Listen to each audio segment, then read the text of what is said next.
బీహార్ మహాసంగ్రామంలో 4వ విడత పోలింగ్ ప్రారంభమైంది. మొదటి 3 దశలను ఎలాంటి అవాంతరాలు లేకుండా పూర్తి చేసిన ఎన్నికల సంఘం 4వ విడతకు పటిష్ట భద్రతా ఏర్పాటు చేసింది.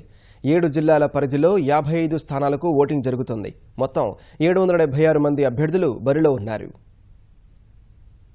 దేశవ్యాప్తంగా అందరి దృష్టిని ఆకర్షిస్తున్న బీహార్ మహాసంగ్రామం ముగింపు దశకు చేరుకుంటుంది. ఇప్పటికే మొదటి 3 విడతలు పూర్తవగా 131 నియోజకవర్గాల్లో నేతల భవిష్యత్తు ఈవీఎంలను నిక్షిప్తమైంది. బరిలో ఉన్న పార్టీలు ప్రతి సీటుని కీలకంగా భావిస్తున్న వేళ 4వ విడత పోలింగ్ ప్రారంభమైంది. 7 జిల్లాల పరిధిలో 55 నియోజకవర్గాలకు ఓటింగ్ జరుగుతోంది. 43 నియోజకవర్గాల్లో సాయంత్రం 5 గంటల వరకు పోలింగ్ జరగనుంది. భద్రతా కారణాల దృష్ట్యా 8 స్థానాల్లో సాయంత్రం 4 గంటలకు, మరో 4 చోట్ల మధ్యాహ్నం 3 గంటలకే ఓటింగ్ ముగుస్తుంది. 4వ విడతలో 1,46,93,294 మంది ఓటు వేస్తారు. 55 నియోజకవర్గాల పరిధిలో 14,139 పోలింగ్ కేంద్రాలు ఏర్పాటు చేశారు. వీటిలో 3,043 కేంద్రాలు నక్సల్స్ ప్రభావిత ప్రాంతాల పరిధిలో వస్తున్నందున పటిష్ట భద్రతా ఏర్పాట్లు చేశారు. నదీ పరివాహక ప్రాంతాల్లో అధికారులను 38 పడవల్లో తరలించారు. మొత్తంగా 55 నియోజకవర్గాల పరిధిలో 1,063 కంపెనీలకు చెందిన కేంద్ర బలగాలతో పాటు రాష్ట్ర పోలీసులను మోహరించారు.